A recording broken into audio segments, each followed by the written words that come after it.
చేస్తారు అట్లా? రైట్, అడుగుదాం అది కూడా మాణిక్యాల రావు గారిని. మాణిక్యాల రావు గారు, ఇది ఒక ప్రొవోకింగ్ గా ఒక వైఎస్ఆర్ కాంగ్రెస్ పార్టీ ఎమ్మెల్యేని అర్ధరాత్రి ఇంటికి పోయి మొత్తం పోలీసులు మోహరించి అరెస్ట్ చేయటం, ఇంతకు మించిన కక్ష సాధింపు ఏముంటుంది? అక్కడ ఒక వాగ్యుద్ధం, ఇద్దరు కార్యకర్తల మీద ఏర్పడిన ఒక వాగ్యుద్ధం సంబంధించి పరిస్థితిని కొంత అదుపులోకి తేవడానికి మాత్రమే నేను ప్రయత్నం చేశాను, కానీ నన్నే కారణం చూపుతున్నారు, ఇది రాజకీయ కక్ష సాధింపు, ఇది వైఎస్ఆర్ కాంగ్రెస్ పార్టీ అలాగే ఎమ్మెల్యే విరూపాక్షి చెప్తున్న మాట, దానిపై మీ స్పందన ఏంటి? నమస్తే సతీష్ గారు, నమస్కారం. వినపడుతుందండి? వినిపిస్తుంది సార్. ఓకే, ఇప్పుడు ఎమ్మెల్యే ఎందుకు చట్టానికి వెళ్ళాలి? పోలీసులు ఉన్నారు కదా, వ్యవస్థలు ఉన్నాయి కదా, చట్టాలు ఉన్నాయి కదా. అంటే ఇక్కడ ఎమ్మెల్యే సర్ది చెప్పడానికి వెళ్ళాడు అనేది పచ్చి అబద్ధం అని స్పష్టంగా అర్థమవుతోంది. ఎమ్మెల్యే విరూపాక్షి అక్కడ చేసిన గొడవ, దాదాపు 100 మంది బైకులతోటి ట్రాక్టర్లో కారులో వెళ్ళి రాళ్ళు తర్వాత రాడ్లు వేసుకొని వెళ్ళిపోయి విధ్వంసం సృష్టించి ఒక దళిత మహిళల్ని ఆమె మీద దాడి చేసి వాళ్ళ భర్త లేకపోయినా చిత్రహింసలు చేసి కాలు పట్టుకున్నా వదలకుండా కొట్టినటువంటి ఒక బిగ్ పిక్చర్ ని వదిలేసి అక్కడ ఏదో జరిగిపోయింది ఇంటికి వెళ్ళి నిద్రపోతున్న వాటిని తీసుకొచ్చి అరెస్ట్ చేశారు అనేది చాలా పెద్ద స్క్రీన్ మీద చూపిస్తా ఉన్నారు. అంటే చూసే వాళ్ళకి చెప్పే వాళ్ళకి అర్థమవుతా ఉంటుంది, ప్రజలందరూ కూడా చూస్తా ఉన్నారు. అక్కడ ఒక చిన్న విషయంలో గొడవ జరిగింది. ఆ గొడవ మధ్య ఆ గిరి అనే అతను ఎవరైతే ఉన్నారో ఎమ్మెల్యేకి ఫిర్యాదు చేశాడు. గిరి అనే అతను అక్కడ అక్రమంగా ఇసుక తరలించేటువంటి వ్యక్తి, ఇసుకకు సంబంధించినటువంటి దందాలు చేసేటువంటి వ్యక్తి. గిరి చెప్పగానే వాళ్ళు ఏది తప్పు కనుక లేకపోతే ఎమ్మెల్యే గారు వెంటనే పోలీసులకు ఫోన్ చేయటమో లేకపోతే విషయాలన్నీ తెలుసుకోవటమో తెల్లవారు వచ్చి మాట్లాడటమో ఇంకొకటో చేయాలి. గిరి ఫిర్యాదు చేసిన వెంటనే, గిరి ఫిర్యాదు పోలీసులు చేయలేదు, ఏదైనా జరిగితే గిరి కూడా పోలీసులు ఫిర్యాదు చేయొచ్చు, పోలీసులు తప్పు ఎవరైతే వాళ్ళ మీద చర్యలు తీసుకోవచ్చు.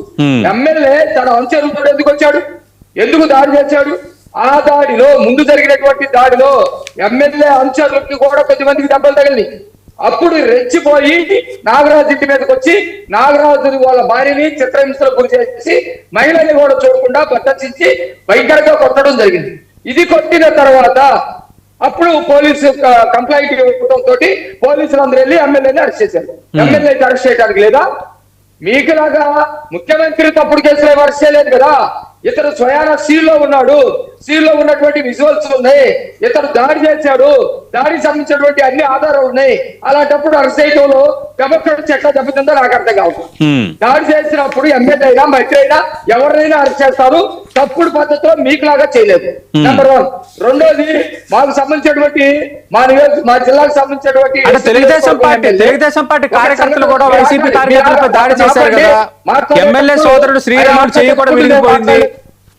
ఆయన ఆపండి సతీష్ గారు, ఆపి ఆయనకి ఇచ్చినప్పుడు ఆయన మాట్లాడమని చెప్పండి. లేదా నేనే మాట్లాడుతున్నా సార్, నేనే మీకు ప్రశ్న. ఒక సంఘటన జరిగితే ఎమ్మెల్యే దృష్టికి తీసుకొస్తే ఎమ్మెల్యే కంప్లైంట్ ఇచ్చింది, ఇక్కడ ఎమ్మెల్యే అరెస్ట్ చేయించింది.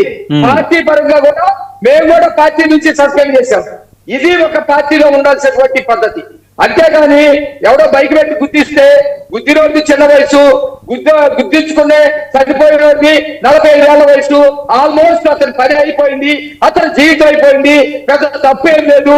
అరెస్ట్ ఎవరైతే తప్పు చేసినోడు ఉన్నాడో లేకపోతే తప్పు చేసినోడిని కాపాడడానికి ఇంకొక క్రైమ్ సీన్ క్రియేట్ చేసాడో వాడి తప్పు లేదని చెప్పటం, లేకపోతే ఎమ్మెల్యే ఇళ్ల మీదకి వెళ్ళి దాడులు చేసి మహిళలను కూడా అవమానపరిచేటువంటి సంఘటనలో డెమోక్రసీ దెబ్బతింటుంది, వాళ్ళు అరెస్ట్ చేస్తే చెప్పటం, ఇలాంటివన్నీ కూడా ప్రజలందరూ చూస్తా ఉన్నారు. ఇవన్నీ చిల్లిశారు. ఎవరైతే మన పార్టీ వాళ్ళైనా పక్క పార్టీ వాళ్ళైనా తప్పుగా చెప్పినప్పుడే డెమోక్రసీ నిలబడి తప్ప అవతల వాళ్ళు తప్పు చేయకపోయినా పెద్ద తప్పు అని చూపించడం, మన తప్పు చేసా డెమోక్రసీని అడ్డం పెట్టడం కరెక్ట్ కాదు. జూపూడి ప్రభాకర్ గారు, అంటే ఎమ్మెల్యే అయితే అధికారాన్ని చేతిలోకి తీసుకుంటారా? ఆ ఎమ్మెల్యే అయితే అరెస్ట్ చేయకూడదా?